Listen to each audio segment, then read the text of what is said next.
Hi guys, welcome back.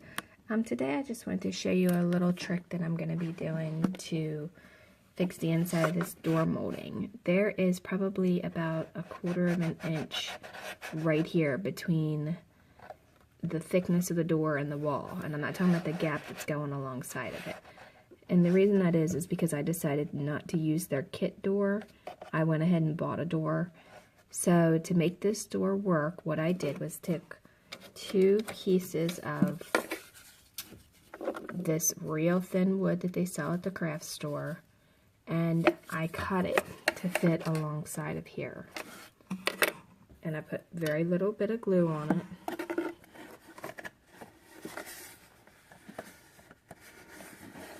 And I'm gluing it directly next to the door. Okay? Just like that. And then I still have a little bit of space right here that I have to account for. It's just very thin, but it works out to be about the thickness of a second piece of this. So what I'm going to do is I'm going to go ahead and cut another one and put it there.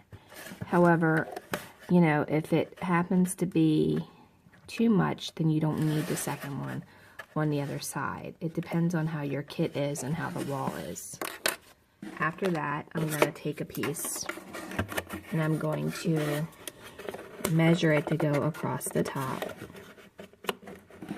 And you can really see the difference when you look at it at the top. Okay, so I'll measure that, and I can't do that and hold the camera phone, so hold on one second. Okay, so I went ahead and cut the second piece to fit across the top of this. And it's okay that it's box molding, because we're going to put the other molding on top of this. Alright, so I'm going to go ahead, since that works, I'm going to cut a second piece, and then we'll glue it. Okay, so in order to get the measurement, you can always measure it with a pencil and do it that way, or you can put your other one right on top of it to get your measurement. You're going to put it in a miter box. Now this is a craft miter box. Just let the blade do the cutting.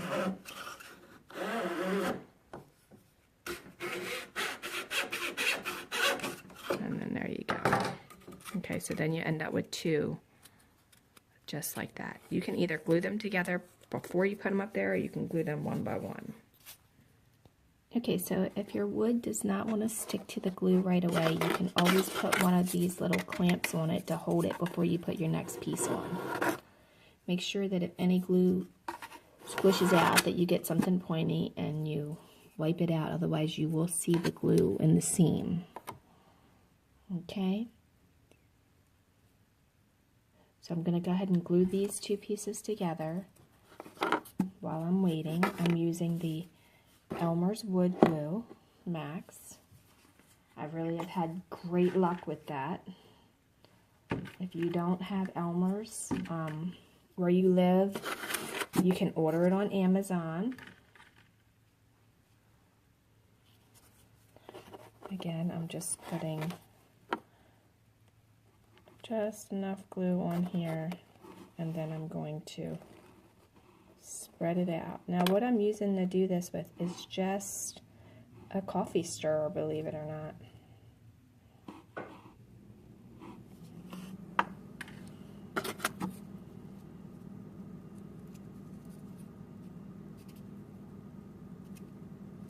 Okay, I'm just making sure my sides are even and my front and back is even while that's holding that to dry. Squishing them together. You can clamp them if you need to, but I don't think we're going to have to with this project. Okay, and so then you want to make it even with both sides at the top so that you're right there. And if you're off a little bit, then you can just kind of trim it just a smidge. Like I can see I need to trim mine up just a teeny bit. So it's really hard for you to see in this space because the camera and my hand won't fit in there. But Alright, and it's hard to measure up here just because of where it's at. You can't really get in there real well. So it might take you 1 or 2 times to get it to be precise. But that's okay, because you can always go back and take more off. You just can't add more to it. Okay, so I'm going to take off that little tiny bit. Okay, so I glued the side right here, right along the side there and on this side. And the reason I put glue here is so when we put it down on top of the actual door frame, it'll stick to the door as well as the wall.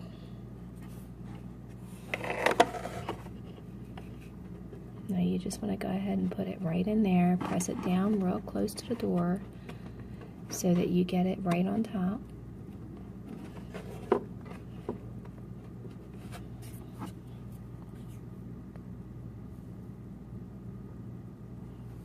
Okay, now that's had enough time to be there. I'm going to actually move this clip right here, and we're going to hold that in place so that that can dry. Alright, now I went ahead and put the second piece of molding on top of here so it's all even, and I'm going to take this clamp. You're going to want to make sure you get yourself some nice clamps too, because you'll need them throughout the entire dollhouse building project. And clip it there for a bit and let it kind of dry a little bit, harden that preset soft glue, and you'll have to sweep your dollhouse floor too, because all this makes it messy. Alright, so while that's drying, we have the actual molding that is going to go up next. So I'm going to start preparing that, and I'll be right back. Okay, so now that we have the trim up, we can put the actual door trim on there. And if you want and you don't want to see the extra white, you can always trim your wood down to hide behind the actual door frame. You don't necessarily need to have that where you can see it. I just kind of thought it would hide the icky looking step there. I didn't like how the steps turned out, so I decided to go ahead and do it this way. Now on the other door, I hid the trim, and there's a tutorial on how you can hide it where you don't see it. I just, like I said, I didn't like how the steps were, so that's why I opted to go this way. Now you want to use very little bit of glue,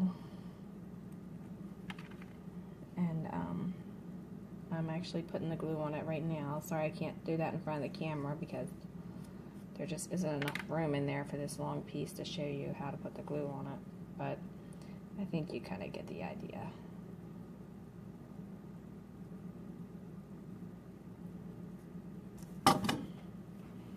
Alright, so this piece of trim is going to fit right up in here. Oh, it looks like they don't have it going around the door the way it should be. I'm going to have to trim that at a 45. So, hold on. I'm going to be right back. They have it going away from the door when it should be right here next to the door. Okay, so I went ahead and cut it at the right angle. I guess whoever made this door at the factory did not make it to go around the door the way that it's supposed to be around an actual door, so I had to adjust that. And now I'm just going to clamp this and let it dry.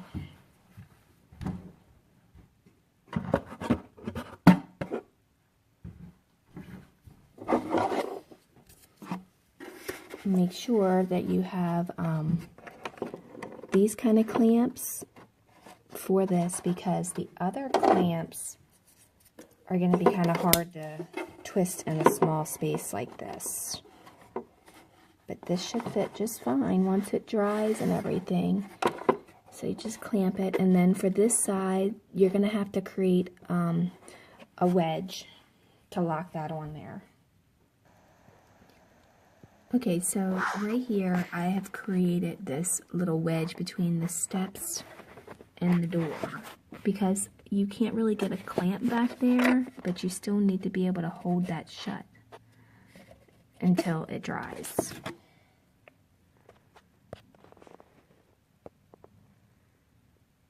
Okay, so I kind of got it all wedged up there.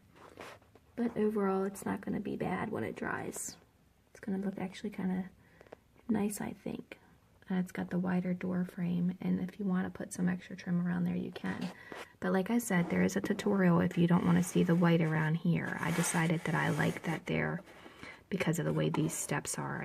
I hate these steps. I'm still going to figure out something else for those yet. I don't know yet. But anyway, so you can hide this if you don't want to see it, just by making it smaller. And there is a tutorial that we did in this room, so you didn't see that, if you can see it. Okay. Alright, well, thanks a lot for watching, and follow Dollhouse Miniature Madness and Tutorials for more DIY. And I'm also on Pinterest under Lori Holden Heisler if you want to look at a bunch of miniature pens. I have thousands of them on there. Thanks a lot. Have a great day.